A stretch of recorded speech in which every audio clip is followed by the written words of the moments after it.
welcome to another episode of Some of Our Parts, the podcast where two friends talk about the movies that add up to make us who we are. I'm Lindsay, And I'm Jim. and we are now in February, which remains Black History Month, despite what anyone may try to push. So we are picking movies along those lines, and first up is Jim's pick. So, Jim, what did you have us watch? I picked a movie from the late 80s, from the time period that was popular at the time, but also it was I think the first award for one of the actors in the movie. And it's Glory from 1989, based on the true story of the 54th Massachusetts Regiment, one of the first black regiments formed during the Civil War to fight. And has a really good cast, I thought. But as we talked just a little bit previously before the recording, I'm a Civil War buff aficionado. One reason people, if they don't know, I'm from West Virginia, and West Virginia was created, the only state created out of the Civil War when we split off from Virginia in 1863. That's when the state of West Virginia was made. So anyway, so that's, and I just think this speaks and to this day about the treatment of black people, and then what their stake in this was, and then how this all came about. So, and had you seen the movie before? You Yes, had. I watched it in when I was in eighth grade in social studies. We learned about the Civil War, so we watched this movie. Oh, okay. But I think, I don't know that we like took it super seriously at the time, to Well, be frank. different times. We Yeah. were like 13 years old, and I don't think anyone was like that compelled by the Civil War. I think the Civil War for me is like not my, I think everybody has their like eras of history that are of Sure. particular interest to them, and the Civil War is not mine. But yeah, so this is the first time I've rewatched it since then, though. It'd been a Since while for me. I do 2004. remember, yeah, how sweeping the cinematography is too. And Hmm. I remembered seeing this on the big screen in the major theaters. So, Yeah. uh, but but yeah, so I thought it was, like I said, it was meaningful to me. It made a big impression on me. And then for us to start off Black History Month, and I thought that it would be a good choice. So Yeah. Yeah, absolutely. You touched on it, Jim, and I think as you just said, the cinematography is very sweeping. That is one of the categories for which this movie won an Oscar at the time. It also won Best Sound. And then also, as you alluded to, Denzel Washington won for Best Supporting Actor, which I believe was his first Oscar, because then he later won for like Philadelphia and Training Day. Training And Day, right? But and I um, think those were best actors, where this was I best think supporting. Oh, Philadelphia might have Philadelphia been supporting supporting. also. You're right, But Training because Day was definitely Best Actor, I think. so yeah, a very young Denzel Washington, Hmm. as is the main character, Matthew Broderick, Hmm. who plays Colonel Shaw. Yeah. Yeah, he looked super young. Well, it's so baby faced. I know, even with Hmm. the really, it wasn't very good facial hair. Yeah. But period accurate. Period accurate, but it's so wispy and The sparse wispy looking. mustache and that little like skinny goatee thing. Ew. But by the way, side note, yes, I tried to rock one of those back in the day, along with mutton chops at one Oh point. So, goodness. You oh were yeah, you were full I was full Civil War. full on hillbilly Civil War. I had a full beard at one time, and then I like cut it back to like the goatee thing, and it just didn't work. So it didn't last very long. I was informed that it would look ridiculous. Well, thank you to It whoever told did. you that. There were a host. It wasn't Yes. just one opinion. Well, So, those but people anyway, did you a solid. yes, they did. So, but you're right, period accurate. But But yeah, yeah, no, he looked very young. I mean, Morgan Freeman didn't look young, but Morgan Freeman's never looked young in his Morgan life. Freeman has looked the same for the last 50 years, and then or however long. I mean, honest to goodness, hasn't he? Yeah. Morgan Freeman was born just like old. I know. You look at. any movie that he's been in, and I'm going all the way back to this movie and Sure. Shawshank Redemption, and then the Batman movies. You know, they're the ones, Oh, I forgot about those the movies. good ones. Yeah. Uh, The sorry, Nolan ones. Yeah, yeah. yeah, the Nolan ones. But he always looks the same. You know, Yeah. it's Driving Miss Daisy, Seven, Bruce Almighty. the Western with Clint Eastwood, um, which I believe he was nominated for an Academy Award for. But anyway, so but yeah, so yeah, and and in this role he is portrayed. He plays a older, more wizened, I guess, is the role, you know, of a person, Mm-hmm. you know, who has the unenviable task of it was before they formed the regiment of being a gravedigger. Mm-hmm. Mm-hmm. Unforgiven were you talking about Unforgiven, Unforgiven? yes, yeah, yeah. Which is I couldn't think of it, but it is on my list. Oh, nice. Yeah. But yeah, no, his character has a tough one. I loved Andre Brower in this. It made me very sad again I know that he's no that he longer with died. us. And it's funny too because I like most recently he was on Brooklyn Nine-Nine, so I think of him in like that tone. And obviously this is like very different. But I See, I think think of him as on The Wire or Homicide. Homicide. Homicide. Sorry. Yeah, Yeah. yeah, yeah. But it is interesting too. I appreciated his character, right? Because there is this like thing, like there's tension between like him and Denzel's character, right? Because it's like, okay, you are like a black guy who can read, but guess what? To all these other people, you're You're, still just a black guy. yeah. They don't care Yeah. if you can read. Because he is a very small minority of a minority. I mean, Mm-hmm. he's a free black man who is educated, who Mm-hmm. has a job, you know, Yep. and lives freely Mm-hmm. up north. But yeah, Yeah. once and like as we'll get to is yeah, he's no different in the Mm-hmm. eyes of really, you know, once he gets into that role, Mm-hmm. and we see Mm-hmm. how people really feel both on both sides. Yeah. So Yeah. anyway, so So, this movie is directed by Edward Zwick, who also directed About Last Night, The Last Samurai, Legends of the Fall, Blood Diamond, Defiance, Love and Other Drugs. So it's kind of a mix. Like he has some big, kind of more sweeping historical hmm epics, but then he has some like rom-com kind of like About Last Night and Love and Other Drugs are a little bit more like rom-com type movies. So it is an yeah, interesting range. About Last Night is actually kind of a funny movie. I always liked that movie. Yeah, I really enjoy Love and Other Drugs with Jake Gyllenhaal and Anne Hathaway. I have never seen that movie. It's good. He's like a pharmaceutical sales rep, and she's a woman who has like Parkinson's, and she Oh, like arranges trips with people to Canada to get cheaper drugs. But they also like fall in love, but she's like obviously got a serious medical condition, and oh, okay. so it's a good movie though. It was written by Kevin Jarre. He also wrote the movie Tombstone. He wrote The Mummy, like the 1999 The Mummy Oh, with Brendan Fraser. oh, okay. And he was also a script doctor, so like he did a lot of uncredited work on movies like The Alamo, Rules of Engagement, etc. Oh, okay. The movie is based on a couple of books because obviously it has basis in historical events. Some of the characters are real, like Matthew Broderick's character is real. A lot of the other characters are not real people, but it's Right. all kind of based on reality. So, it's based on the books Lay This Laurel by Lincoln Cursine and One Gallant Rush by Peter Burchard. Not to interrupt that, and also at the end they said also it was based on some letters written by Shaw to his family. Yes, Evidently, he yes, was well. I guess a lot of people were, but he was a prolific letter writer while he was uh, serving. yes. And they're at like Harvard, I think it says at the beginning, like the letters are Hmm. held Right. because he was from Massachusetts. So, Yes. um, and yeah, that we get on like a title card at the beginning. So that actually leads us directly, I guess, into the movie. So the Matthew Broderick's character is named Robert Gould Shaw. So he was initially serving um, in the Army of the Potomac.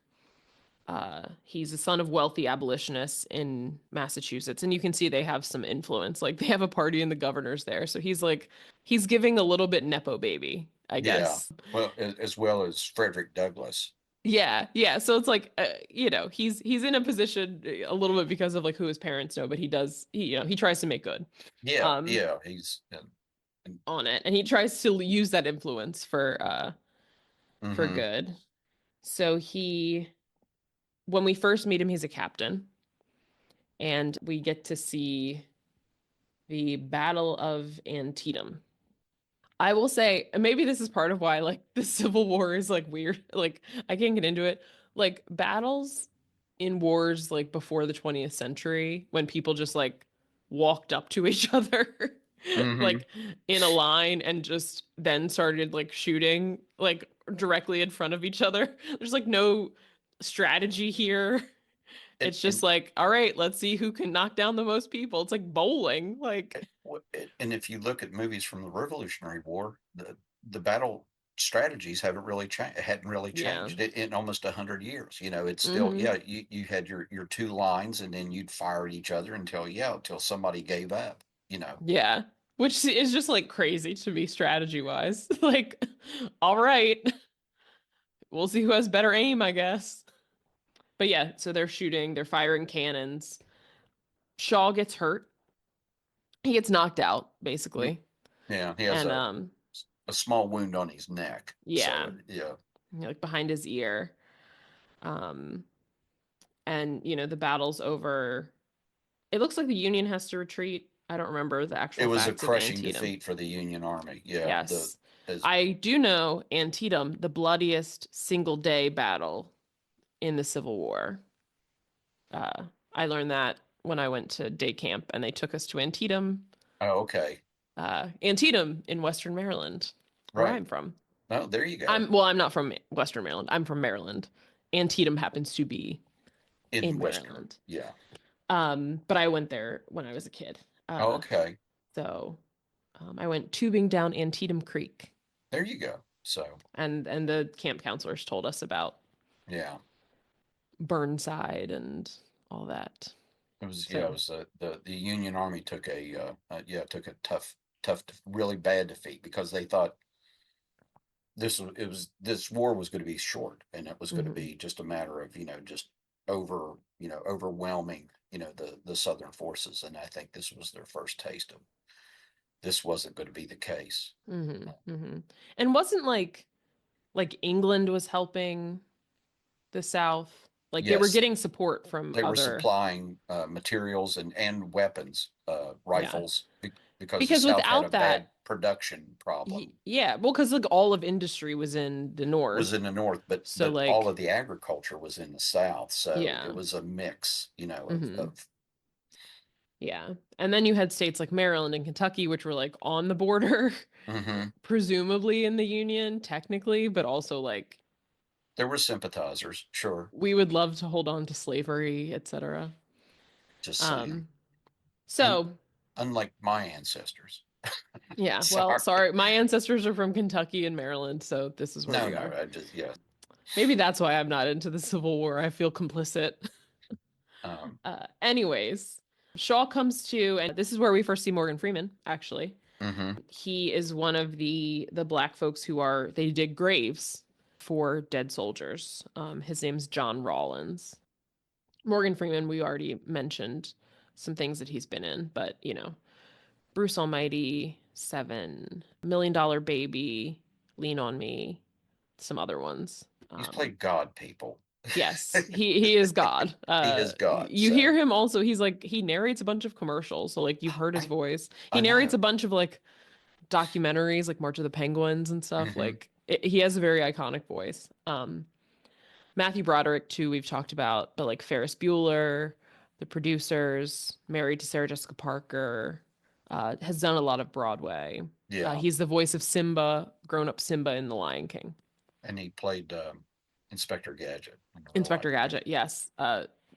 That's he is my Inspector Gadget I was getting ready to in say, my mind. is he your Inspector Gadget? He is my Inspector Gadget. There was also a cartoon when I was a kid. Right. I was gonna say, yeah. But he is my live action Inspector Gadget for sure. So yeah, Shaw comes to again. There's a lot of casualties. As we said, it was one of the bloodiest battles. He's getting fixed up in like the medical tent. Someone is clearly getting an amputation and just like screaming bloody murder. He learns in the tent that Abraham Lincoln is going to issue an Emancipation Proclamation. So he's going to free all the enslaved people in the South. Which also it's like when I think about that, I'm like, what are the logistics of this? Because they're probably not going to try to listen to you. But he declared them all free in the South. Shaw gets back. He goes back home to Massachusetts. He's at a party at his parents' house. Again, they're like very wealthy and like well connected. Clearly, some PTSD happening Oh there. yeah, yeah, Like something bangs on the window, and he's like, "Oh!" Like, yeah. And someone asked him, "Are you all right?" But yeah, you see that look on his face because he what do they call it? Like flashed the like 1,000 yard stare or 1,000 whatever. yards there. Hmm. He's clearly like not present, you know. He meets the governor again, Nepo baby, and Frederick Douglass, and they tell him that they want to form an all black regiment for the Union Army, and they are making him a colonel so that he can lead it. It'll be the 54th Massachusetts Regiment. The Okay. 54th, yeah, Massachusetts Infantry. Yes, there we go. And we talked about how young, but in the real life and in it, the Colonel Shaw well, he's getting ready to be promoted to colonel is 23 years old. Hmm. So and Lindsay and I spoke about this briefly before we started the recording about think about the responsibilities, and you can almost see that in his face. I think when they tell him that's what they want to do, that they want to give him command of the regiment, which is going to be 600 men. Uh, you know, to Yeah. train and to lead into battle. Yeah, there is a sense of like, oh, Is that what you want me to do? thank you. Exactly. So, in the meantime, they have this was before promotion boards and so on and so forth. So he skipped the rank of major, so they're going Mhm. to promote him right to colonel and, Mhm. make him, you know, um, in charge of this regiment. So Yeah. like you said, I'm sure with the influence or persuasion of his family and so on. But yeah, you kind of get the feeling after what he's been through at Antietam, like he probably wouldn't want to do that. Yeah. But he starts recruiting immediately. He gets his friend Cabot Forbes, played by Carrie Elwes, who you probably know. I think probably biggest things, Princess Bride. For me, biggest thing is Robin Hood Men in Tights. Oh, okay. But he's been in like a million things. Like he's done a lot of TV work. I think he was on like Monk or Psych.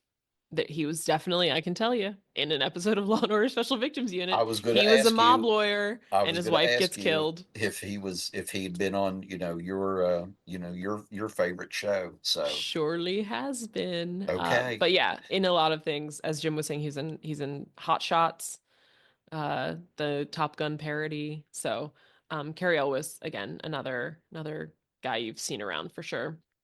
So he is going to be Shaw's second in command of the regiment. Although we get the feeling that because he tells Shaw, he goes, "Imagine how unpopular this is going to be," and then he says, Hmm. "I want you to come with me," and he's like, "Really?" Yeah. And I think the good thing is, I guess, he is another like-minded person in terms of like racism, Mm-hmm. not trying to be racist. And actually, you see later in the movie, he has to kind of check Shaw a little bit to be like, why are you like talking to them like this? Like, and Shaw kind of checks him back. That reminds me of the conversation from when we get there from Remember the Titans when Mm-hmm.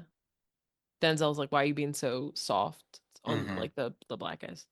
But anyways, the next they get their first recruit, another friend, Thomas Searles, who is a free and educated black man in Massachusetts who Shaw grew up with, played by Andre Brower, who I think, again, his two biggest things, you know him probably from either Homicide: Life on the Street or as Captain Holt on Brooklyn Nine-Nine. Those are kind of his biggest things. Obviously, he's been in lots of Hmm. other movies and TV shows, but I think those are probably his most prominent roles. Um, but yeah, so he's like a learned, free black man. He's free. His father was free, so like he's sort of generationally in a different spot than a lot of folks in the country at the time. But he wants to join, because this is like prestigious Hmm. to be. This is like the first like all black regiment, or one of them, and he takes it seriously. And I think we get into this theme more as we meet the other characters. And Gemini, we talked about this before recording, but like this had a different level of like personal significance for black people able to fight, right? It's about like them and their fellow black men and women being like literally in bondage.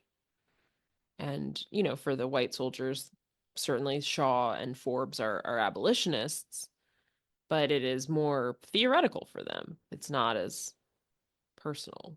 Right. Well, Like if you they lived brought in the South, they would be fine, right? If Thomas Searles lived in the South, he would not be fine. fine, and you brought it up. You said, if Matthew Broderick's, if Shaw were to say, no, I don't want to do this, I'll just live in Massachusetts, his life would be fine. He Hmm. would be, but he would be fine. But yeah, like you said, the as we get later on, that these men, this regiment is going to have a real stake at this. They're fighting for their Hmm. own freedom. So it's Yeah. where the other, maybe the other soldiers were obeying orders, for the most part. Oh, Hmm. I'm in the army and my president wants me to go fight these men for whatever reason, but I'm supposed to fight them, so I'll fight them. Yeah, exactly. And maybe for them there is something to like patriotism and like the country and stuff like that, but that's again, Sure. it's a little bit more of like an ideal, Hmm. hypothetical versus like what is actually going to happen to me. Right. Their lives would not be impacted, if it had stayed the way it was. If the South had continued to stay, apart from the North, and there were two separate states, whatever you want to say, and Hmm. they came to some sort of agreement, their lives would not be changed, other than the fact because they could still travel freely from one place to another. Hmm. That wasn't an issue. They could still, they would still have opportunities and so on and so forth. But yeah, for the for the men who they get for this regiment, it's much more than that. And even as we get into it, a lot of them come because they get 3 meals a day. Yeah, yeah. And a lot of them are people who used to be enslaved. Like they Yeah. fled Hmm. slavery. Like a lot of them, when they talk about it, they're from the South. They ran away. Right. So And for Thomas, that's not the case, but for many of the other people in the regiment that we meet, they literally like they have been enslaved before. So like it's yeah, extra.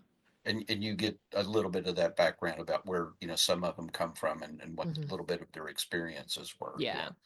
Yeah, yeah. And I think for me, in our last movie that we talked about was Inglorious Bastards, and certainly like that was like sort of larger than life, like comedic, but there is some flavor of that to Mm. this, right? That we are forming, in that one, we're forming specifically a little squad of Jewish American soldiers to take down Nazis, and here we have a black regiment to fight the Rebs, as they Yeah. would say, or the Right. the secesh.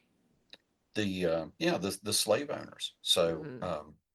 yeah, there's a lot of dynamics going on. Shaw wants to do well, probably for the sake of his country and his family and so on and so forth, and maybe to prove to himself that he can do this. And Hmm. some people, when they get that, something like that thrust upon them, they rise to that occasion. Yeah, yeah. So And speaking of the dynamics, so lots of men want to join this regiment. You can see as they start kind of rolling through town, it's full of people. And other Union soldiers, presumably on the same side, fighting for the same cause, are racist to them immediately. It- the N word's used quite frequently throughout the Yeah. movie Yes.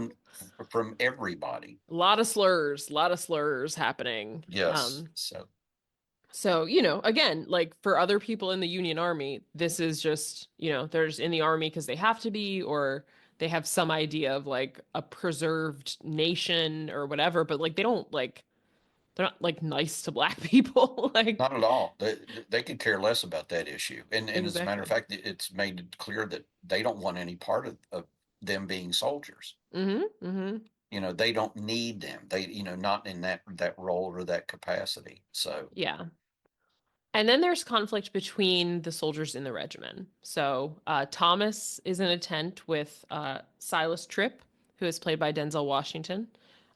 Nice young Denzel Washington. We've talked about him a few times already on this podcast, so I won't name everything that he's been in, but you can listen to our episodes on The Manchurian Candidate and Remember the Titans to hear more about Denzel Washington. Also in their tent, Rollins is there. That's Morgan Freeman. We get Jupiter Sharts, which is an unfortunate name. yes. And then also the little mute drummer boy who keeps Mm. drumming, and Denzel has to like threaten him, and then Thomas is like he's mute, he can't talk. But there's some tension, and Oh, especially from between Silas and Thomas, right? Because they're very much like opposite ends of the spectrum in terms of like life experience. very much so. Yeah, and you sort of get the feeling that they're around maybe the same age and so on and so forth. But here at this point in their lives, yeah, one's experience has been so much, 180 degrees Mm-hmm. from the Mm-hmm. other one. And neither one can see, either the other one's perspective. Yeah. Yeah. So like we talked about Thomas, right? He's like been free his whole life. He's educated, he can read. They tell him he like talks like he's like white, Mhm. whatever. He has glasses. I mean, Yeah, he when has. you think about it, and he wears a nice suit. He has, Mm-hmm. Mm-hmm.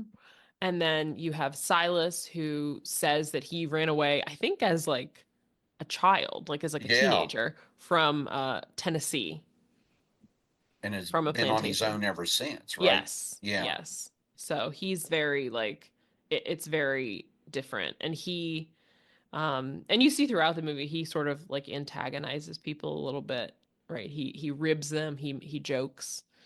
but Which in a kind of a cruel way. oh yeah, he's like making fun of them. Like he's Yeah, not yeah. He's not um the jovial kind of no. joking or whatever. Yeah, He is he's laughing at, not with, for sure. It's interesting too because also we have the dynamic that Thomas is friends with Shaw and Forbes. So the colonel and major are both friends with Thomas. right. And Forbes is just talking to Thomas like they normally would. And Shaw has to be like, "No, you can't do that. You can't fraternize with the enlisted men, even Thomas. We're officers, like we're separate." And Forbes is like, "What's your deal, bro?" Like, Yeah, it's Thomas, and yeah. and and I, yeah, at this, I think we start seeing Shaw's, back at those days, I'm sure it was that, very much so. You didn't fraternize with the enlisted, but he has to start thinking about what his role is in Hmm. this whole scheme of things. He's got to train these men, and if he shows favoritism towards one, then he feels his authority won't be respected, which is probably true at that point. Hmm. Hmm.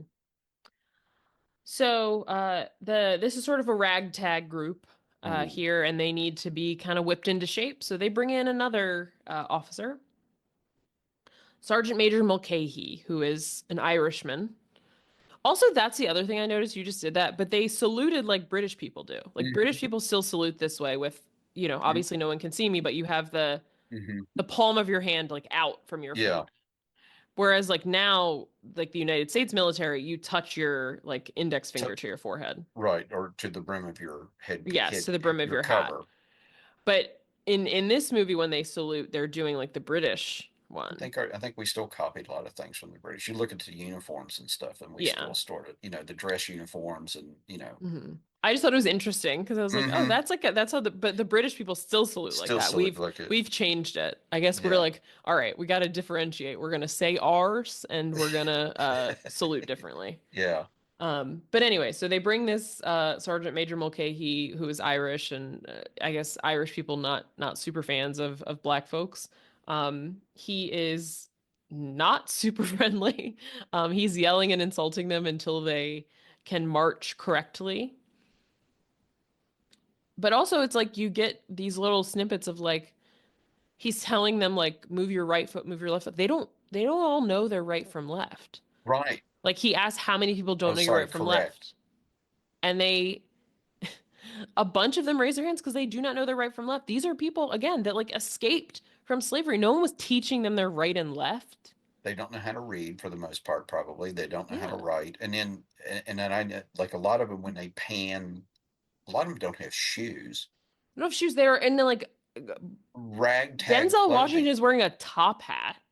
Yeah, and Like and they're just and wearing whatever. whatever they could throw on. But I did admire the fact that um, the sergeant major, he says, "Do you not know your right from your left?" He says, "No," and then he realizes, wait a minute, yeah, and then he asks, "How many of you here don't know Hmm. your right from your left?" Yeah. But then when he tries, and then he shows When him he which teaches him by stomping on his feet. stomping on his feet, but he did say, he goes, "You will never forget now your right from your left." Yeah, yeah. I will say Sergeant Major Mulcahy gives the vibe that he's sort of an equal opportunity I think he doesn't like a-hole. anybody. Yeah, Yeah, like he he's just gonna yeah. yell and scream At at whoever, anyone. at anyone. So yes, Yeah. They don't have uniforms, as we that, said. There it is like they don't looking have at them, anything. they're in just like rags. They don't have They're rifles. they're wearing hats, but it's like whatever hat you could find. Like truly seeing Denzel Washington in that top hat, like it was almost funny because it's like this is ridiculous. It's like it reminded me of like I don't know, he's like the little boy from Peter Pan, like John Darling, who wears the top hat all the time. Yeah. Like it's just like they raided like their parents, like you know what I mean? Well, I'm Someone sure gave them like a trunk full of stuff and they just put on what that they could or find. he already stole Yeah. clothing or whatever liberated. But and we do get a look at his feet in particular, Yeah. which are a mess. Yes, yes. We see them a little bit later and it's very bad. But yeah, they don't have weapons either. Yeah. And that's something that Shaw is like trying to get for them. Like that's a hmm problem, right? If they're supposed to Right. be in the army, they need Because uniforms and weapons. they're holding sticks. Yeah. They're drilling with sticks in place of rifles. So they Hmm. know, like right shoulder arms, left shoulder arms, and that sort of thing. All the Hmm. maneuvers. So, Yeah. And it's interesting too, like as Shaw observes them, like it's and he writes, we hear a lot of this in like voiceover. He's writing letters home to his parents that like they don't say anything during drill, right? They're very quiet and just like follow directions, whatever. But then when they're off, they're like jovial and they're laughing and singing and dancing. And he's like, this is so different. But he does realize that it is probably from their time of being enslaved, right? mhm, You can't say anything. You can't step a toe out of line because you'll right. get killed or hurt.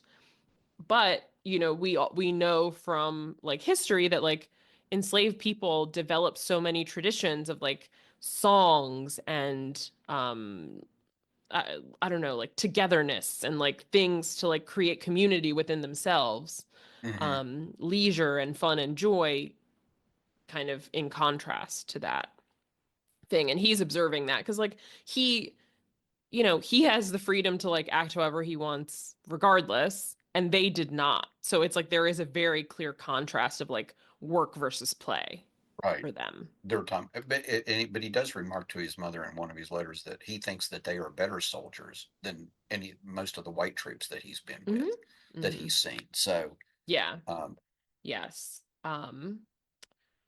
We learn now that in he announces to the troops that in response to the Emancipation Proclamation, well, he doesn't announce that, but that's like the context of this.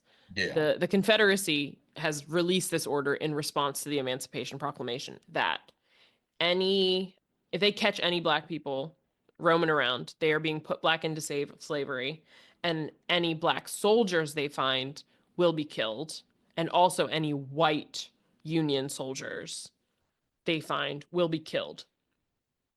So they are all, any of them, these soldiers in the 54th, are allowed to discharge the following morning, by the following morning, if they want. Like they'll get, An everything they're honorable entitled to. discharge. Yes. Right. And But they can leave. And so then the next morning, Shaw asks Forbes, like, okay, how many do we have left? Because he expects everybody to have left. And I think, or again, this is like a thing that he maybe doesn't understand how like personal this is for people. Mhm. No one has left. Or if someone has left, it's a very negligible amount because they are there. Everybody's there. Yeah, because Forbes just he doesn't even say anything. He just points them out there, and it looks like the Yeah. whole regiment's still Yeah. there Yeah. in the mud. Yes. Then Mulcahy is still being very hard on everybody, especially Thomas. And because Thomas is not really good at like the he's soldier stuff. He's good at like reading books, and he's smart, he's book smart. yeah, He's a bookish guy. You can yeah, tell he's intelligent, and and Mulcahy is on him hard. And Shaw even says to Mulcahy, like, you gotta like chill on him. Like, that's my friend. We grew up together. And Mulcahy says, well, you need to let him grow up more. uh, yeah, a great response to that, Yeah. and I think in that case you kind of get the sense that Mulcahy, it's not personal with Mulcahy. He Hmm. just he wants him to be a better soldier, but this is Yes. this is how he thinks this is the best way to do that. So, Hmm. For which is sure. For probably sure. the way that it was taught. It was brutality and Hmm. repetition and so on and so forth. Yeah. So, Yeah. And again, that's sort of what reminds me of that conversation that Coach Boone and Coach Yost have in Remember the Titans, when Coach Boone will yell at the black players and then Coach Yost would like go behind him and like comfort them. And he's mm, like, that you're not doing them any favors right. with that. So it reminded me of that. No, Also, you're right. No, it's a Denzel good. is here too. No, but it's a good analogy. Yeah, it is that he's not really singling Thomas out because he's black. He's singling him out because he wants him to be a better soldier. Yes, yes. The rifles finally come. And Uh, boy, they're just, you can see the light they're in their eyes. They are tickled. giddy. Uh, uh, They're you know, like all pretending to shoot each other. Like, bang, I'm dead. oh, I Shaw know. is like having full flashbacks when they start doing that. Yeah, he's like you. He's back at Antietam, Yeah, full yeah. full on, and Hmm. thinks, yeah, because he's like, Yeah.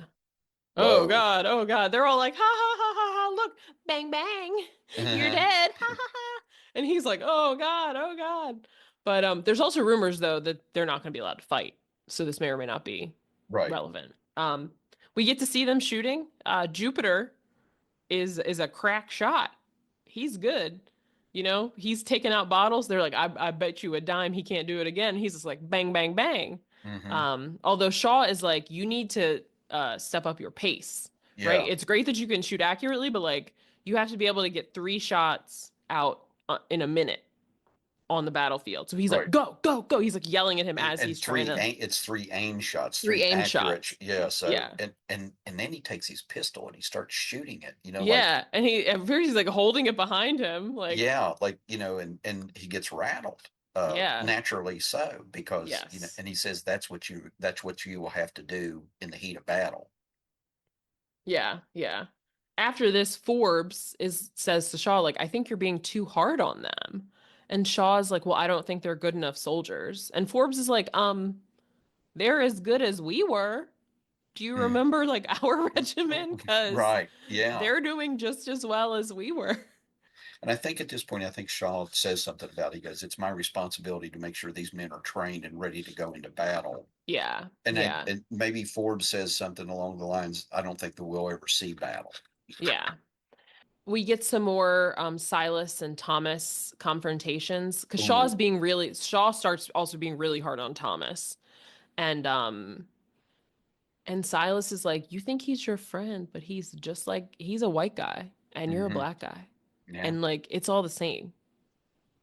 that is what it is. And because you can see that Thomas is like, what the hell? Like that's we grew up together. Like we're Yeah. friends. Well, and you're right, because Shaw, he stops to talk to him, and he won't talk to him. He Hmm. goes on, He's like, and you need to go through like, your you, chain of command. You need to like request permission to speak with me. You can't just talk to me, right. And basically. and you see Thomas is hurt by that, but Yeah. and you can see both sides. Hmm. It's like, there, and I think for, like I said, I've never served in the military, just but looking back, maybe, that line had to be drawn, in order to instill discipline, Yeah. Hmm. For sure. especially with all the fighting and killing that's going on, during this time. Hmm. Then it's Christmas. They all get to celebrate. Shaw is with the other white officers, and they are all very racist, just talking about his regimen in the worst possible way. And they talk about how like he brings up he can't get shoes for them. And they're Right. like, "Oh, they're just like, yeah, like the quartermaster's like, Oh, we just like don't have any shoes, man. I don't know what to tell you." yeah. And on that note, Silas is caught deserting Mm, and he has to be flogged in front of the regiment. This is the part that I remember watching in school. I mean, 'cause I think it's probably one of the most like impactful scenes in the movie. it, But it really is. Yeah. and Forbes says to Shaw, like, you can't whip a formerly enslaved person. That can't be the punishment for these people. Right. And Shaw's like, don't question my authority in front of other officers. And I don't know, and you probably know, but in the military, if you desert during a time of war, he could have shot him. He could have had him shot or hanged. Yeah. Yeah. He Although could we have. learn in like 5 minutes in the movie, he was not trying to desert. But Right. yeah. But So they flog him. But it is particularly like a difficult, like symbolic oh yeah, because thing. So when they take his shirt off, he's covered in scars yeah, from having this been this is not the whipped. first time he's been Yeah. whipped. And he's Silas Denzel Washington is just incredibly stoic, just no, not even flinching, but No. staring directly at Shaw Hmm. in his eyes. And Shaw and Forbes, you see them like they're flinching Oh yeah, every at, time. at, at each strike. Yeah, at each strike. And Denzel is completely stoic besides like one tear he sheds. But like his facial expression does not change. It's an amazing piece of acting to me. Yeah, absolutely. Absolutely. Um, And later, Silas is like resting. He's like in bed. And Rollins tells Shaw like he was trying to go find some shoes. And they take off his shoes and his feet are oh my just God. the skin is rubbed off them. They It, are it looks like raw. it looks like hamburger. It looks like he's been had like third-degree burns. Like Yeah. Oh, it's just awful looking. They're it's ground up. awful. And Rollins is like most of the men are like this right now. Right. So Shaw's like, okay, this has to stop. So he goes to the quartermaster and he's like, you will give me shoes and you will give me socks for every man in my regiment.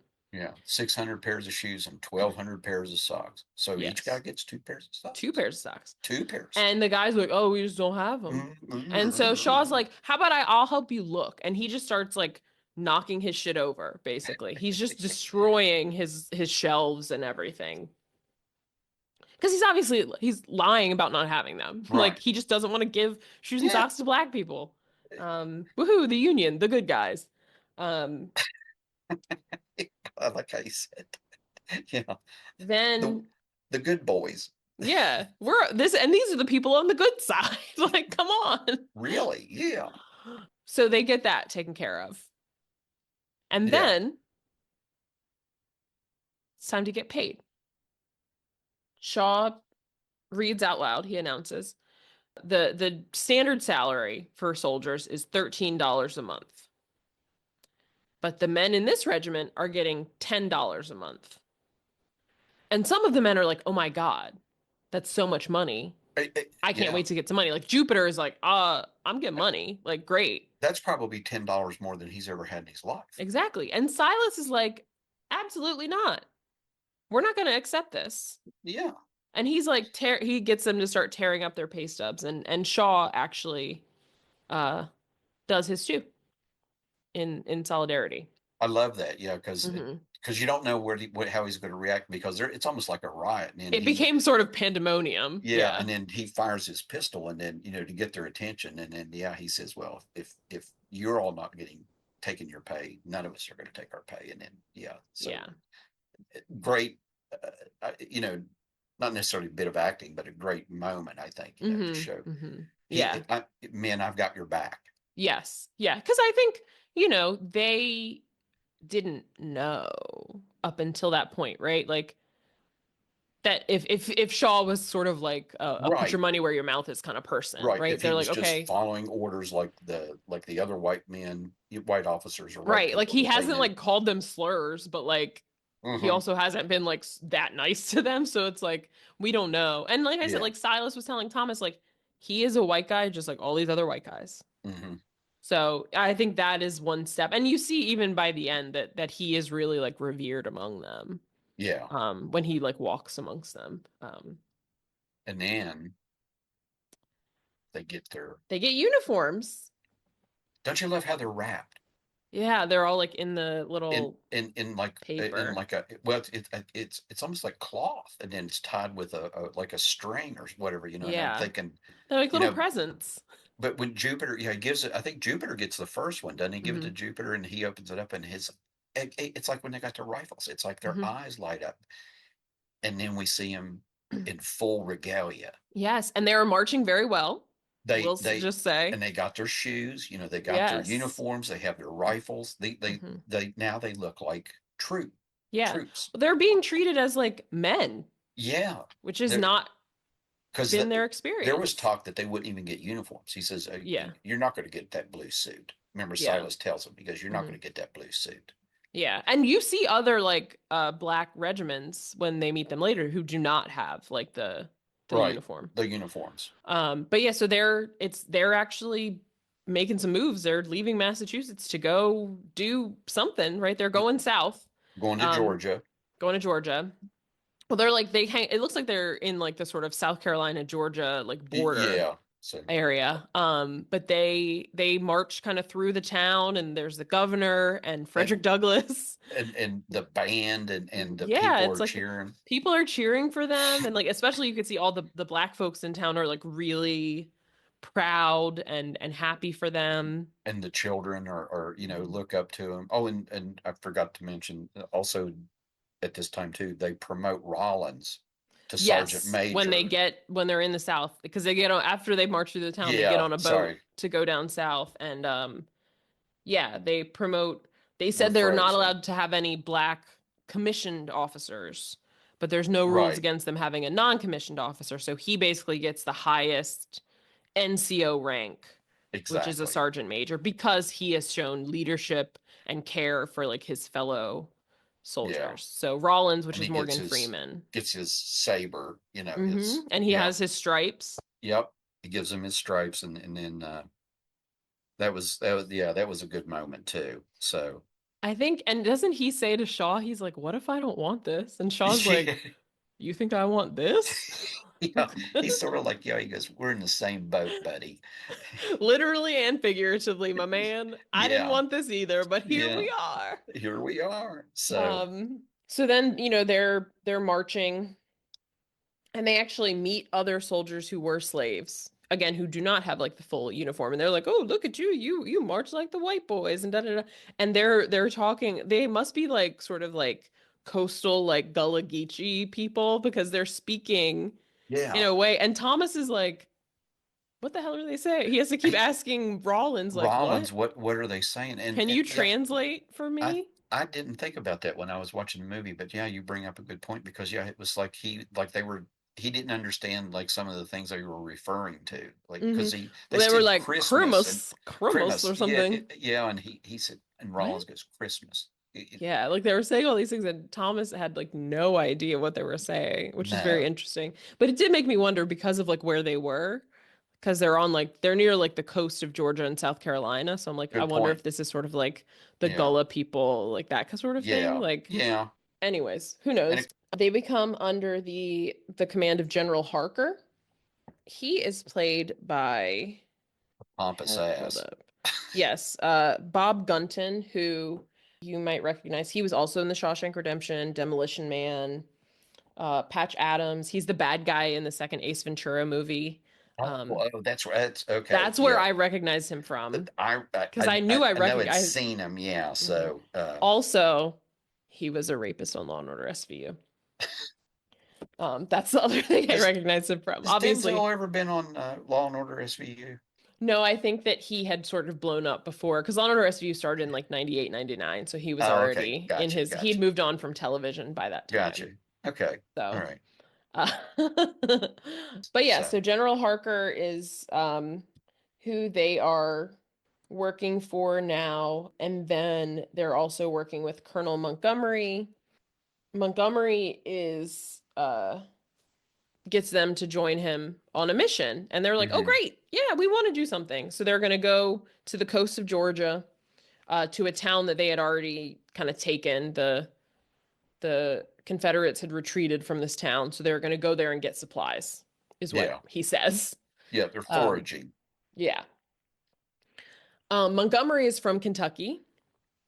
He used to own slaves, and basically that's how he treats his Hmm. soldiers. Because he comments on how Shaw talks to his soldiers. He's like, "Oh, you can just talk to them like that nicely, and they do what you say." Interesting. Yeah, He's and like, he I used comments on to, how smartly they march, and yeah. He's like, "Oh, I used to own a few, so I know how to get them in line or whatever," which is gross.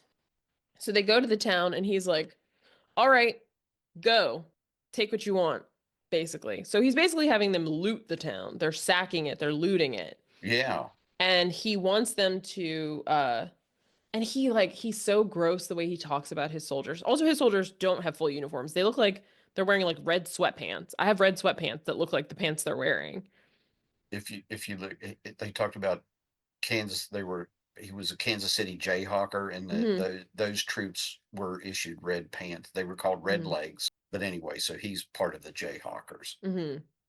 And they were a little bit more like guerrilla style Yeah, fighting, right? exactly. Yeah, So, he like one guy's trying to steal stuff from like this white lady's house, and she's fighting him back and calling him the N-word, and he won't let go, and he basically shoots his own soldier. yeah. And he's like, "Look at that white secesh lady Make me go and do had to that. make me go and do that." He calls them like little he says that they act like little monkey children, and it's Mhm. so gross the way he talks about them. And then he's like, "All right, let's sweep away all the secessions and burn this town to the ground." And Shaw's like, "No." And he's like, "Well, it's an order." And he's like, "Well, it's an illegal order. I don't have to follow it." Take notes, people trying to be cabinet secretaries. But he says, Montgomery's like, "Well, I'm gonna get you thrown in jail and get the troops taken from you," which that Right. is like the thing that he's like, "Okay." Yeah, because he says, I'll take over your regiment. Yeah, and he's like, "Oh, I can't have that." So he's like, Yeah. "Okay." And then they burn down this town. But then the 54th is just doing manual labor. Like that's all they're doing. Hmm. And Shaw, he calls again a Nepo baby. He's pulling the Nepo baby card. He writes to his dad is like, "Can you write to Lincoln Yeah. to help with this?" So like you Help could his help family your is son out. yeah, his Yeah, family's because in a good spot. If he could be like, "Dad, can you write to the president?" can you talk to Abe and Yeah. do me a solid? Can you talk to Uncle Abe and be like, Yeah, "Robert is having a lot of trouble. Can you help him?" yes. Robert's having some issues. Yeah. So they have a confrontation with some white soldiers who are Mm, marching back north. Um, and they're like, "Oh, they're." It starts like not like kind of innocuous, right? There's like, "Oh, where are you going? Like, what's happening?" And then it becomes like racist, and then they're well, Silas it stirs up Silas, the hornet's yeah, nest, yeah, as usual. yeah. And then Silas is getting into it with Thomas because he's like, you think you're white, you're trying to impress white men. They're never going to see you as equal, so it doesn't even matter. Why are you even trying? Mhm. And then they're kind of getting into a fight. Rollins has to intervene, and he sort of lectures Silas in front of everyone. And that's something that you talked about before. Like, he says like all these white guys have been like fighting and dying. Like I've seen them, right? I was burying them. Right. And now it's like our turn to step up Hmm. because this is like for us, really. Yeah. Shaw goes to General Harker to be like, so can you like send us to combat? Because like we're not here to do manual labor. And he's like, oh, well, the manual labor has been very helpful. Yeah. Um, You're vital to my to our going on here, yeah. to our mission or whatever. And then Shaw's like, okay, well, I have a list of all the illegal shit you've been doing, and I will tell my dad. And Who I guess will tell Uncle Abe. yes, we know some people, okay? Yeah. And So don't mess with me. And yeah. then boom, they're right to battle. Oh, well, I love when he says, "Well, how soon do you want to go?" And he goes, "Now." And he goes, "How soon can you do it?" He goes, "As soon as I write the order." It's like he's fine. I'll get rid of you. It's like, Yeah. So they have a little skirmish. It's at James Island, South Carolina. And it looks like they're doing well, right? They like shoot a few Confederates and they're retreating and they're like, "Oh my God, look, we yeah. won." Oh, I know they're whooping and hollering and And cheering. then there are more secessionists, rebs, whatever you want to call them. When Uh, these look like regular troops, yes. yeah, Those because other they're guys were marching.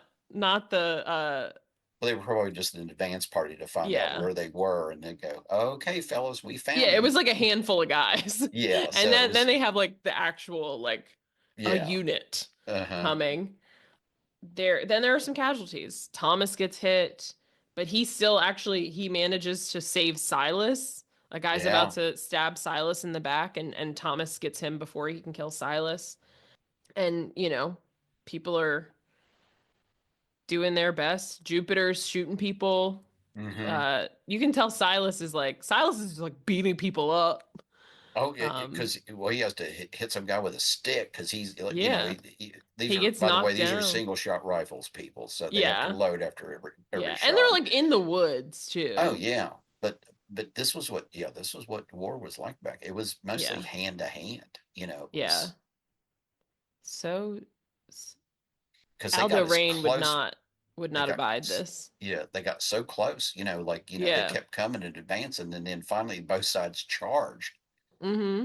Shaw was like, let's charge, and they Yeah. lit Because they're just into like them walking up to each other shooting and like occasionally shooting. people are like falling down. It's like it's wild. I don't know. No one was like, guys, this feels dumb. Like, what if like we have some guys here and then we have other guys come around the other side? Like, yeah, just thought. Um, I'm just saying. But yeah, so Thomas is wounded. The Confederates retreat. They do Yeah, eventually they retreat. finally do. Yeah, drive them off. Um, and Thomas wants does not want to go home. Shaw and Forbes are like, it's great. You're going to be at home. You're going to be reading Emerson. Like, Yeah, it's you're going going to to be be home by awesome. Christmas, and Yeah, or they said reading Hawthorne. I'm sorry. yeah, He references Emerson earlier. He asked his mom to like send him some Emerson, I think. right, Um, but yeah, they're like, it's great. You're gonna go home. He's like, I don't want to go home. Thomas does not want to go home. He's like, please do not send me home. right. Even though he's got a bad wound, I mean, Yeah, he's he's like not, upper left chest shoulder area. Like yeah, again, this is not this is like 1863, so like there's not much being done to repair that. no, they'll dig the bullet out and then probably stuff something in the wound and then bind him up and then Yeah. maybe stitch him. Yeah, You know, that's about as good as it can get. Um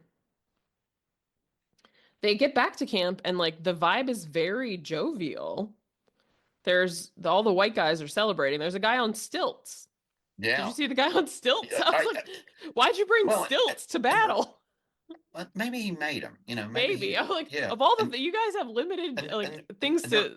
I think one of them's playing the harmonica or the accordion or something, Yeah. and they're all like do do do do do. But the stilts, I was really just like, where did they come from? You carried, wherever you marched from, you carried stilts with you. That's just priorities. But I anyways, they learned that General Lee was turned back at Gettysburg mm-hmm, and that Grant, General Ulysses S. Grant, took Vicksburg. I just want to make a shout out. I grew up around Fort Meade, named for General George Gordon Meade, who was one of the generals at Gettysburg for the Union. So mm-hmm. shout out to Meade. Very good. But yeah, so everybody's very happy that there have been some big Union victories happening here. So Which is going to overshadow their small victory yeah. at this place because the newspaper guy tells him, he goes, Yeah. tell me the details, but it won't make it to the papers because of, Vicksburg Obviously, this and is Gettysburg headline Gettysburg and Vicksburg headline news. headlines. I Yeah, mean, just think about it, people. Now, we've all exactly. heard of Gettysburg. Have you And heard of James Island, South Carolina? Vicksburg, Yeah, if you're a Gettysburg and Civil War Vicksburg. fan, yeah, Yeah. so yeah. Vicksburg in Mississippi? Hmm. But like Gettysburg, I mean, there was a whole address, Exactly. Yeah. you So know, yeah, yeah. Four four score. score and 7 years ago, our fathers set forth, blah, blah, blah, blah. I have a book of Lincoln's speeches Oh, okay. that has that. They sell it. So Lincoln's birthplace is in Kentucky, and I've been there several times. Oh, nice. Uh, it's not far from like places we would meet family. So I've been there a few times, and I bought that in the gift shop, a book of Lincoln's Nice. famous speeches. So obviously the Gettysburg Address is like the Yeah. marquee. It's that and like the inaugural addresses. Yeah. So, um, when they are getting ready, they're gonna do some additional battle, and Shaw wants Silas, again, that's Denzel Washington, to carry the flag, and he says, "No, I do not want to do that." And he's like, "What?" And I think this is where we get into a conversation of like, what are we fighting for? Right. Because Denzel Washington is like, what do we get if we win? Right? Because I think there is this impression like I'm still a second class citizen here. So it's like I'm not fighting for the country. I'm not fighting for the union. I am fighting for myself to be a free person because I know what it's like not to be a That's free all he's person. ever known is, Yeah, like I'm yeah, fighting to have like the dignity of being a man. right. And so he's like, I want to fight, but I'm not carrying the flag. Because I think for him, it's not about like the flag obviously represents the Union, right? The flag represents the United States of America. And he's like, that's not, Well, he says it's not my flag. yeah, Tells Shaw, he goes, I'm not carrying your flag because yeah. yeah. So here's the next kind of mission. They're trying to take Fort Wagner, which is on the coast of South Carolina. Their plan is to assault tomorrow at dusk. This is also being given by General Strong. Hmm. He's another actor that I was like, I know that guy. The actor's name is J.O. Sanders.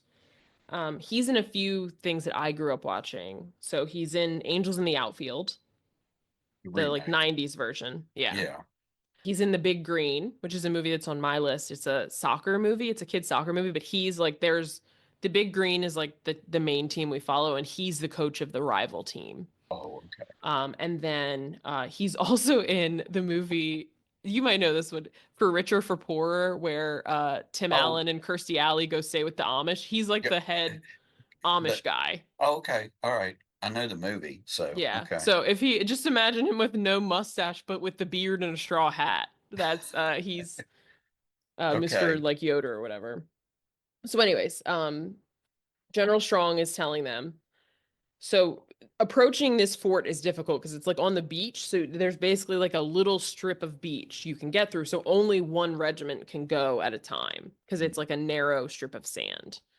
Um, and so we know basically they're going to go one regiment at a time. The first regiment is going to take a lot of casualties, but the idea is that they can kind of take out some people, kind of engage them so that the next ones can kind of make it farther, Right. basically. And he's like, okay, who wants to go first? And Shaw volunteers the 54th. And you can see it's kind of like, all right, um, we're gonna do it. But there, it's like a, that's a heavy decision because He's you're told him, guaranteeing that you're gonna die. yeah, he's told him that you're going to take heavy losses, and you notice no one else stepped up. Yeah. They're like, oh, They're all oh, like, nose goes, man. Who? uh, Who? did someone call me? Hold on. I It think will I not be me. I think I hear my lieutenant telling me it's dinner time. So Did you hear that? What? yeah. So yeah, the 54th is gonna go. And the night before, the men in the unit are kind of having like a religious service, basically, right? They're singing sort of like hymns and spirituals around the fire. They're giving speeches. They're asking for God's help. Jupiter has his Bible. He's like very religious. You can tell, which again, I think religion a lot also a tool of people when they were enslaved, right? That people kind of had their own religious services. I imagine that looked similar to this. Probably. And Silas steps up and he kind of gets emotional because he talks about like he loves this regiment. He loves the 54th. And really he doesn't have any family. Like they're the only family that he has. This is his Mm, family. So you can see that like he has made you could tell before he had this sense of like bravado, like I don't really give a shit, like I'm here to like kill some ribs or whatever. And he has developed a bond with these mhm. people. And of course, like if it's like the night before you're about to die, right? Like there is some additional like reflection happening. Yeah. Well, and knowing that as badly as he treated Thomas, and Thomas saved his life, Hmm. at the risk of his own life, and he was wounded, and Yeah. I think he realized then that they have more in common than they are different. Yeah. And certainly that he, as we mentioned, like he's been on his own since he Yeah. ran Oh, away from being a slave, right? that's a So great point. I that never thought of he's that. like, Yeah. I only got me, but he Yeah. has realized like, oh, we have each other. Like Yeah. I can rely on the man next to me to look out for me, and he didn't have that before. So, And I think, again, just talking from my own experience, not being a veteran, but talking with a lot of veterans over my years of working with them, is they'll tell you that for the most part is that's what they fight for. hmm. It's not all the bigger causes. It's they fight for the person beside them. Hmm. Hmm. Because Absolutely. they and they know that that person is fighting, for them. So it's I've heard that many, many, many times from veterans from all conflicts, all the way from World War II up till current day. So Hmm. Hmm. I'm sure that's been instilled in them all along, that you guys are here for each other. So Yeah. Yeah. And I think it makes sense too, right? Because it's like in the heat of the moment, yeah, you're not it's thinking about like Abraham Lincoln, right? You're thinking that there is you're someone to your left and there's someone to your right, right, right? And and like and that's it. that's it. You take care of what's in front of you, and if you can, you take care of what's there. If they can't take care of that, then and then Hmm. vice versa. Then you're all there for each other. So Yeah. yeah, Yeah. I can see So that. So then it is the day. And the 54th is marching out to the beach. They kind of walk through like a line of all the other soldiers. And, previously in the movie, when this has happened, they're being taunted, they're being screamed at, slurs are being yelled at them. And in contrast, now they're being cheered yeah, by all but these white and regiments. we see a couple of the guys that were in the altercation, before, when they were marching, and they look at them and like, and even Trip, Hmm. look, he like, I'm going in so you can go in. It's Yeah. like, we're taking the point on this one. Hmm. Yeah. This is to them. Yeah, to them, this is an honor. Hmm. It's not like, we know we're going. I think they know they're going to die, or Yeah. most of them will die. But they also, it's like, this is a point of honor. This will be they'll be the ones that will be remembered, we as we look back, almost 160 years later. They are remembered Hmm. for that. So, but what of a hell of a way to Yeah.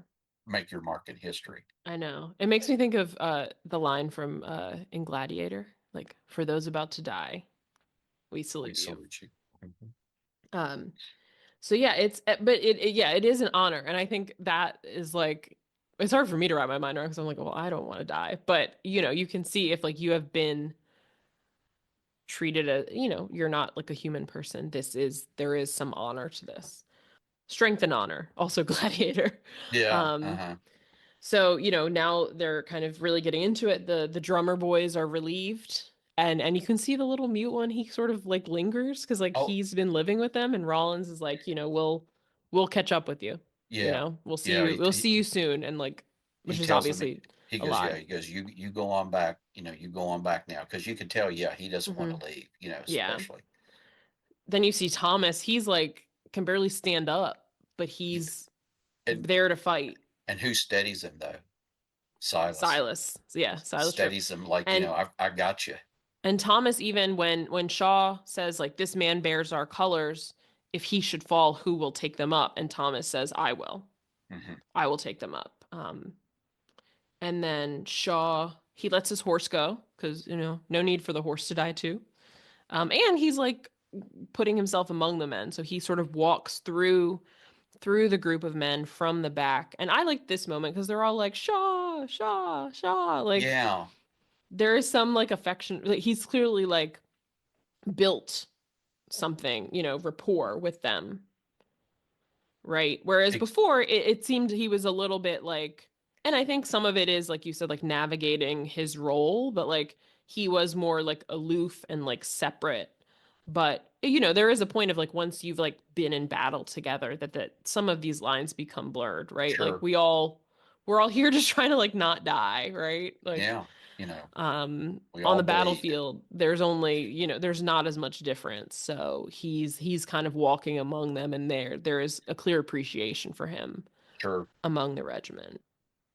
They start marching forward. There's this like big, the score at this point is like big and sweeping, The music's like really good, I think. yeah, it's So, really, this is like, it builds you to this like big emotional moment, right? This is like the climax. um they pick it up. They're marching, and then they march double time, so they're jogging. I was like, ooh, jogging on the sand. That's rough. carrying all that equipment in those Yeah. wool uniforms, and this is in like July of In 63 South in Carolina. South Carolina. Ooh, You're it's humid as hell. sweating, like what, And Thomas was already sweating because he's on the verge of death. He's probably got an infection. probably, and loss of blood Yeah. because didn't do no transfusions. No. No, no, no. And unfortunately the Confederates are ready. They Hmm. are fire. They're Well, loading they their can see him. cannons. Yeah, Yeah. they're on higher ground, surrounded by like turrets. So they're up there loading their cannons. They start firing. They're hitting people, and then the 54th, they're like, all right, charge, and they take off running, and people are being taken out, and then they kind of eventually like take cover, sort of against like a Hmm. dune. Yeah. Um, and they're like, okay, we're gonna wait until it gets more Right. And then darker, attack. and then we'll attack under cover of darkness. But honestly, like the bombardment continues, so there's really like no Oh, good. there's still men being killed, and, Yeah, there's no. The only thing that they have going for them is they said there was Union ships in the harbor that were firing on the fort, but yeah. to soften them up. But that's It's like they're like waiting for darkness is like not going to help them. So Shaw's mhm. like leading the charge, and so he goes running up this hill because it's basically like the hill up to the edge of the fort. So they're running up a hill of sand, which seems awful.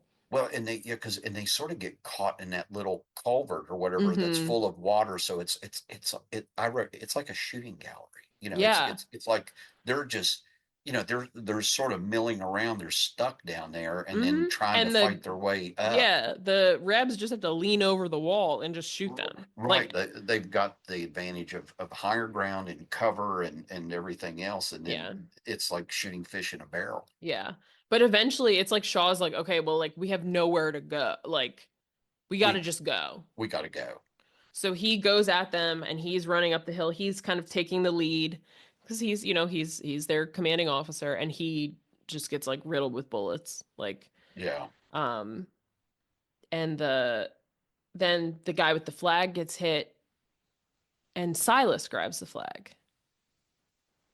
And he's holding it up, but then he gets hit, but he like holds it up It until doesn't touch the ground, and but yeah, when Shaw gets killed, you could see the look on everybody's faces. It's like, oh God, our leader's killed. yeah, But and then it sort of rallies them. yeah. They're like, They ah, yeah, it's like Carrie and the rest of them that are left. They come on, let's go, and they hmm, fight their way inch by inch up that hill. yeah. And Silas gets killed, but some of them they get past that like outer wall, like Mm-hmm.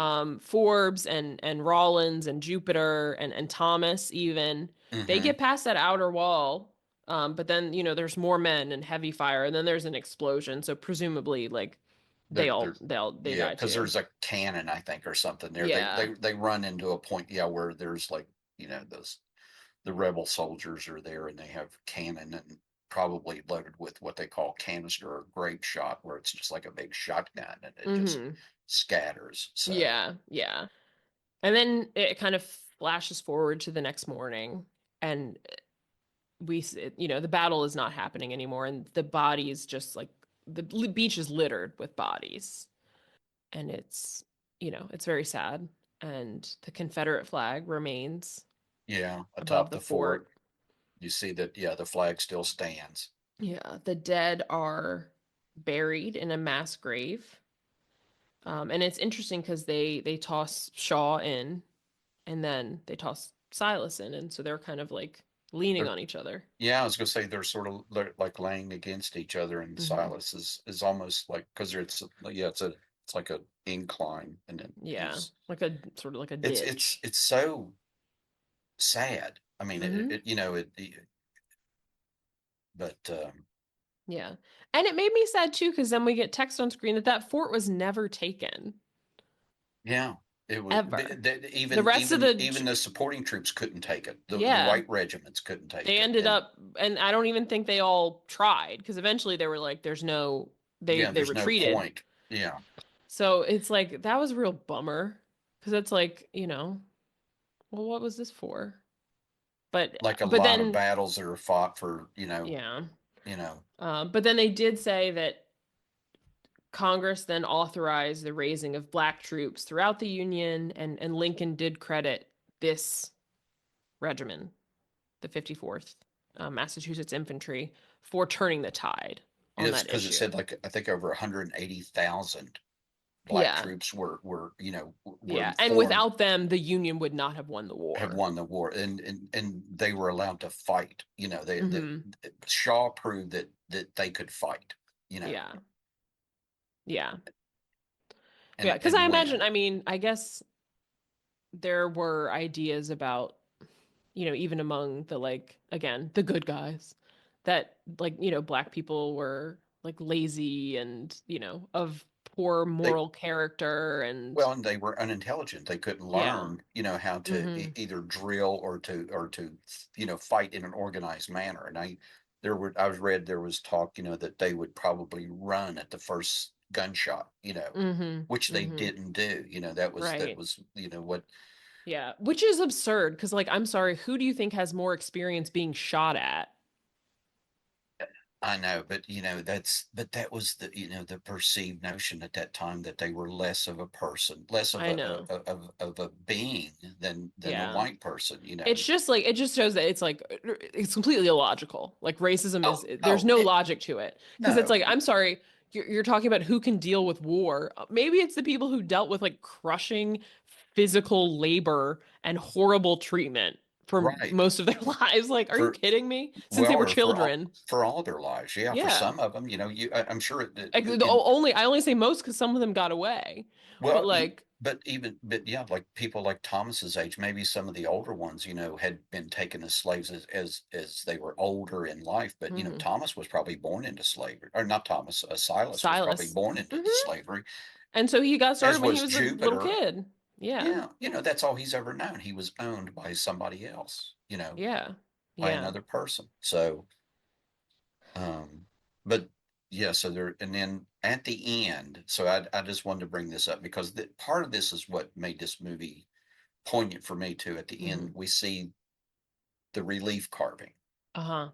the tribute to Shaw and the troops. Hmm. I've seen that at the National Museum of Art or National Hmm. Gallery of Art in Washington Hmm. D.C., and it is larger than life. It has to be Hmm. assembled in pieces. Hmm. It moved me so much to see that on the wall. It is so it's so impactful to see that. Hmm. And but in the movie it shows little snippets of it where the detail, of the Hmm. soldiers and so on, but to see it in person, and I'm sure it's been seen, by millions of people, but it's just so striking. And I remember after seeing the movie to go see that, and it just made such a big impression on me. So and again, like at the end, yes, they died, but if you look at it that way, it wasn't in vain. Yeah. That there was a positive result of that, and because somebody had to be first. Hmm. So if they were the first, then what came after them, had a better chance of succeeding. They, and I think that maybe to me that's where the movie made a big part of impression on me, that not only Shaw and Forbes, but the rest of the soldiers knew. It came to realize that what they were doing was important, not just for them, Hmm. but for others to be behind them, to follow them. Hmm. Yeah. Anyway, that was my take on it. So No, I think that makes sense. Yeah.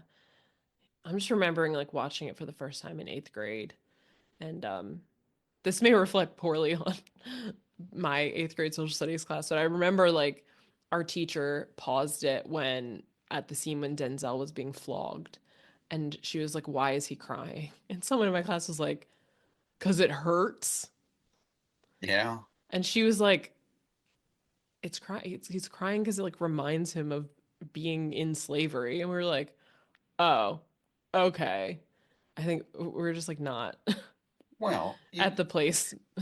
or you would know, yeah, you would know what his deeper feelings are, but it's, Yeah, I think we were just, annoying like 13-year-olds, but well, but yeah, because like you said, when you see, when they tear off his shirt, this mhm. is not his first time. And that's Yeah. where I think he feel it's like, I can do this. Mhm. And you're not going to hurt me. Because I'm immune to it now. Well, to a degree. Mhm. Yeah, and clearly like it's like Oh, it's not a few scars on his back. yes. And it's like almost like it's I won't say it's like hurting Sean Forbes, but like they're more affected by it Oh yeah. Oh, very than much so. Because I'm sure Silas they've is. probably never seen someone get flogged, or for Shaw Mhm. to ever have to order someone to be flogged. Yeah. And again, the fact that Silas is just like staring directly at him the whole time, Mm-hmm. like you're gonna watch. You ordered this to happen, so like Yeah. But you're gonna watch it happen. it, and I won't say I respect Shaw's character, but he held his gaze. He Hmm. did. He could have easily walked away and turned Yeah. away, or you know what I mean. But he Hmm. but he kept his focus on Silas as well. So for whatever, or maybe whether or not he didn't want to break that you know line to show that I see you hurting, and I Hmm. know I caused that. So I need to like I owe it to you to like bear witness to it. Right, to understand, or try at least to watch, Yeah. to be there, to witness it, Yeah. to see the result of what I have ordered. Yeah. Yeah. I'm trying to think like why the Civil War does not like connect to me that much. I think maybe like the stuff before and after is more interesting, like the like politics of it all. Oh, okay. You know what I mean? Like the maybe I need to watch like Lincoln again. Like the amendments, right? And how like Mm-hmm. it does feel like ever since the Civil War amendments, the 13th, 14th, and 15th Mm-hmm. were passed, like there has been an effort for people to like try to undo them. Yeah. Like Jim So, Crow South South laws and it's and interesting to me the way that like, Confederate flags and monuments are used as like symbols now, right? Because there are places that like I'm sorry, if you live in like Arizona, Hmm. and you have a Confederate flag, like Arizona didn't exist Right. then. So you're not like You're not. representing a heritage. You're trying to send a particular message, right? Like why would and the same with like Confederate monuments in states like that. Like Mm-hmm. this isn't like, it's one thing for there to be a statue of Robert E. Lee in Virginia, right? But it's different if If there's it's one in in like Utah. California, yeah. Yeah, like What I can when I first went to work for the VA, my first duty station was Richmond, Virginia, and I remember being like every street corner had a statue on it, mhm. about the Confederacy, Yeah. and then you learn about like the differences in if the person's on foot or if it's on a horse or whatever, Like there's like though if there's like the certain like if the horse's foot is up or whatever. right, they died in battle or whatever it was or something like that. But it was like, but yeah, it was like, I mean, I swear it was like every time we'd walk around Richmond, there was a statue of some Confederate person, and so it's just part of that but that was, you're right, in that area you can see that Richmond was the capital of the of the South. So for whatever Mhm. reason, they built monuments and so on and so forth to that. And then, of course, that came afterwards. But sad at the end, because until I saw the movie, I didn't know what happened, to Mhm. the 54th or to shot, and for them to, for all most of them to die, Yeah. um, and then, but again, like I said, at the and yeah, it doesn't. It just talks about it in the little blurb at the bottom, that after that, because this was at the height of the Civil War, 1863. The war would Mhm. go on for 2 more years, Yeah. so the war was not won. It was by no means in the bag, so to speak, even after Gettysburg and Vicksburg. Mhm. Probably wasn't until Sherman went down and took Atlanta, Mhm. that really broke the South's back, because he just put everything to the torch, you Yeah. know. I we had to do projects on different battles and my friends and I did we were the Battle of the Ironclads. So Oh, the Monitor and the Merrimack. yeah, so we basically made little we made ourselves into little boats. We had Oh, like oh, cardboard boxes and we oh, made like nice. straps on them and threw paper balls at each other. It was basically like, okay, you know, Yeah, the wooden ship is destroyed and then here comes the other the ironclad. Like ironclads. Yeah. So the so we the spray the painted cardboard box with silver and we were the silver. Merrimack and the Monitor or the Virginia, I guess they changed it Yeah, to. right. Um The the the CSS.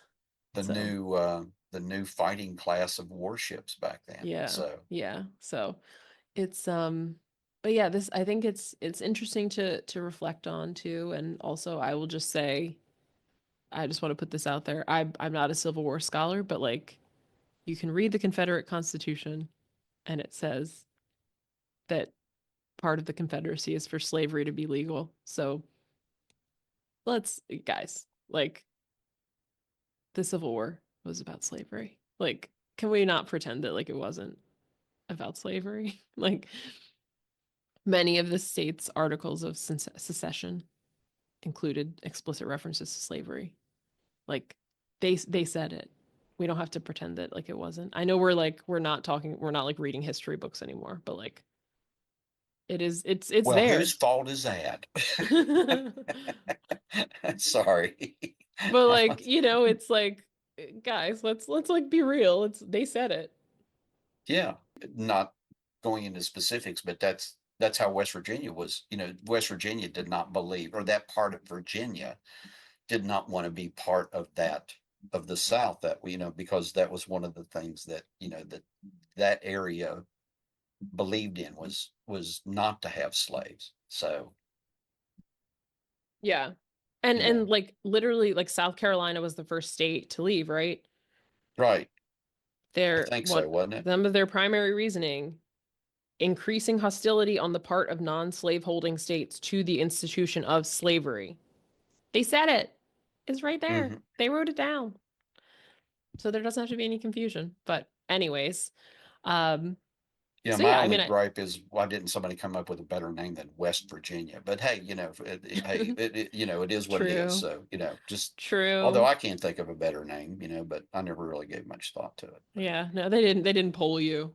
no, at least they didn't call us New Virginia. Yeah, that would have been stupid. Well, New York. Yeah, well, because that's English people are dumb. They're like, we just left York, and we're going to a new place. What should we call it? Oh, New York. New York. Yeah. So, And I mean, that's even pushing it because usually they just named it like they're like, we left Plymouth and now we're in hmm a new place. What should we call it? Oh, I know, Plymouth. Just to avoid any confusion for ourselves, let's just call the new one Plymouth too. well, I guess they could have named it after John Brown. They could, or because Harper's Ferry was in That's in true. West Virginia. They could we could have been called Brown. Oh, That would be you're in the state of Brown. welcome to Brown. Welcome to Brown, They or could call welcome. it like Brownland, like we have Maryland, Oh yeah, yeah, yeah. Well, I think I'd prefer John Land. Johnland. Okay, Yeah, okay. or yeah. So or There's a show about him I want to watch that where Ethan Hawke plays him called The Good Lord Bird. ooh, I wanna Ethan watch Hawke that. plays a lot of dark characters. Yeah, I mean, yeah, John Brown's heart was in the right place. He just had he was. But hey, you know, when the fire burns, the fire burns. yeah, yeah, When you exactly. have Well, that's too like what is said about like Nat Turner too, that he was also yeah, like crazy. It's like, were they crazy or were they correct? Or maybe both. both. I All mean, the above. I mean, you get somebody who has that much passion and that much feeling, or and then it Mm. leads to extreme measures. But at the time, maybe extreme measures are called for. Yeah, But we still talk about John Brown to yeah. this day, and we still talk about Nat Turner and Right. other I mean, people. I think it's extreme, like what the people they were fighting against were doing. Like, but it was just normalized, Mm-hmm. right? It's Mm-hmm. extreme to grab another person and say, I own you, Mm-hmm. and to physically abuse them if they try to be like, no, actually, I'm a person.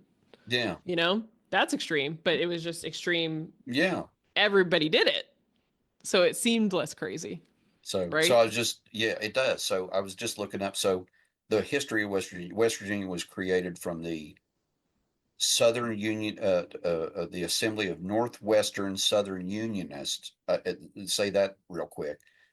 To repeal the ordinance of secession that Virginia made at the beginning of the Civil War. So Mm. West Virginia was formed and recognized by Congress in June of 63, which is right around the time of this movie, of this time period, Oh, June of nice. 63.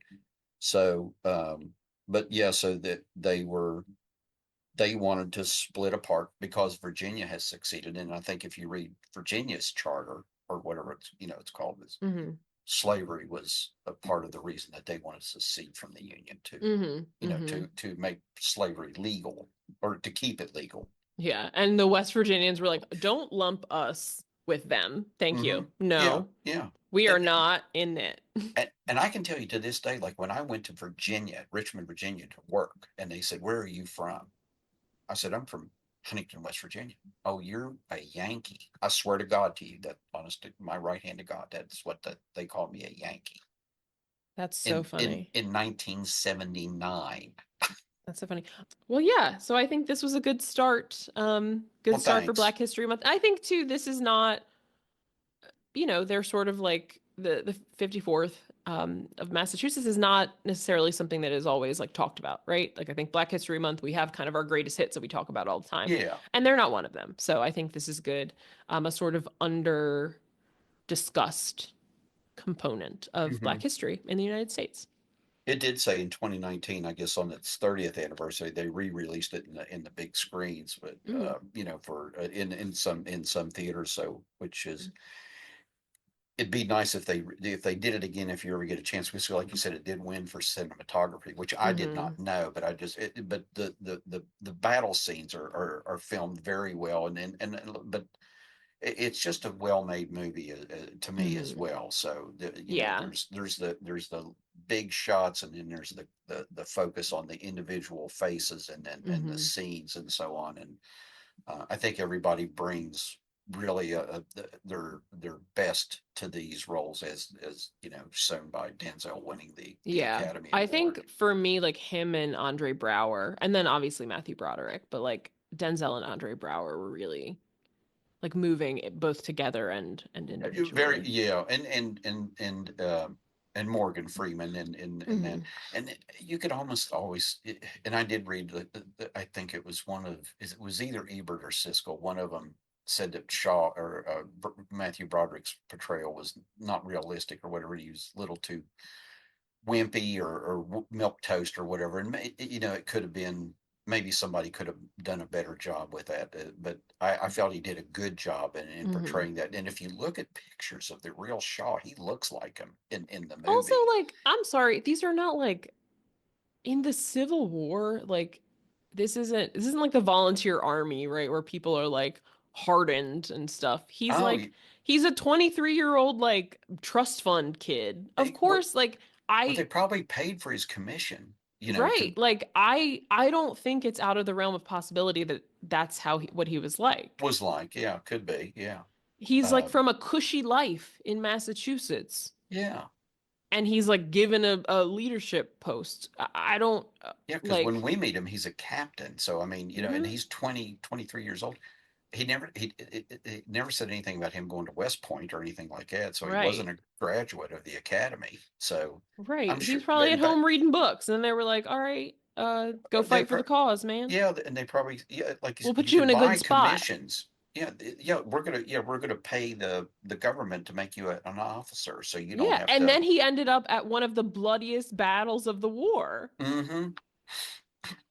So like I don't like of all the criticism, I don't know that I'm with Siskel Oh, and or Ebert on that one. I I don't don't either. I just, but I'm just, but he yeah, came there from are. he had a cushy life and then he got thrust into this. Of course he's Yeah. going to be like a little, kid gloves. Hmm. But Andre Brower, to me, like, this is because I'd seen him, you know, in this movie, and then see him on Homicide: Life on the Street, where he plays a much tougher, harder person, Hmm. character. Just shows his, and then got in, you know, Brooklyn It's Nine funny because I think Brooklyn Nine-Nine is more like this because he does sort of like the finer things, but he's also like the captain of the of the police station. police station. But it He just has his showed little his, corgi named Cheddar and stuff.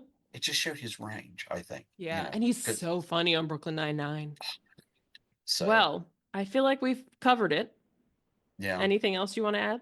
By the way, the North won. In case anybody's like, In case anybody's confused, if that's the heritage you're repping some losers.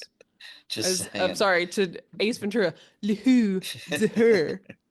The Union was reconciled in 1865 when at Appomattox. So Yeah, so take that. so Take that. anyway, Read the oh, 13th, 14th, and 15th Amendments, even though the current president is trying to undo the 14th. It's still there for now. um, the Outlaw Josie Wales was the movie I was trying to think of about the Kansas City Jayhawkers. So All right, watch there we watch go. Clinton and Outlaw Josie Wales. They called him Red Legs. So Yes. Yes. anyway, so well, thank Um, you for your observations and so on, and again bringing out some things that I hadn't thought about with the movie. So, but I'm glad you enjoyed it. Well, yeah. maybe not enjoy is the right word, but appreciated it. Yes, I appreciate it. I Yeah, appreciate it for because sure. it is a downer of a movie. So, Yes. it's not one that Just if you watch this and you're sad that they lost the battle, just remember that they won the war. right. I was going to say, look at the big picture. So, Yeah. but well, if you want, and then read or watch Daniel Day Lewis in Lincoln. Yeah. It's a good. Exactly. I think it'd be a good follow up to this. If Hmm. you Hmm. wanted to do a Civil War, Yeah. You can also back to check out the back. show Manhunt on Apple TV. It's about the hunt for John Wilkes Booth after he shot Lincoln, and also kind of the tension after the war of like instituting the Civil War amendments and kind of the Reconstruction, and then Johnson kind of undoing some of that stuff. So, like one of the most regressive eras in history.